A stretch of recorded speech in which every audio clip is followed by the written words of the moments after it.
अस्सलामुअलैकुम दोस्तों, गर्मी के मौसम में ऐसी कौन सी ड्रनक है जिसे एक बार पी लें तो बार बार बनाने का दिल करे। आज मैं आपके साथ एक निहायत मजेदार और रिफ्रेशिंग कच्चे आम शरबत शेयर कर रहा हूँ जो गर्मी में जिस्म को ठंडक और ताजगी फराहिम करता है। सबसे पहले कच्चे आमों का छलका उतार लें और उन्हें पानी में अच्छी तरह उबाल लें।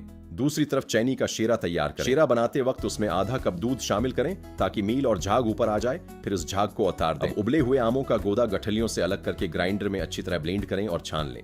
इसके बाद पुदीना और हरी मिर्च को ग्राइंड करके इनका रस भी छान लें। अब थोड़ा सा आम का जूस लेकर उसमें जीरा पाउडर, काला नमक, काली मिर्च और सफेद नमक शामिल करें। अच्छी तरह मिक्स करें और उसे भी छान लें। अब ये तमाम तैयार शुदा अज्जा शेरे में शामिल कर दें। अगर चाहें तो खूबसूरत रंग के लिए थोड़ा सा ग्रीन फूड कलर भी डाल सकते हैं। आखिर में सब चीजों को अच्छी तरह मिक्स करके ठंडा कर लें। लीजिए दोस्तों, आपका मजेदार ठंडा ठंडा और रिफ्रेशिंग कच्चे आम का शरबत तैयार है। अगर वीडियो पसंद आए तो लाइक, शेयर और चैनल को सब्सक्राइब करना ना भूलिएगा। अल्लाह हाफिज।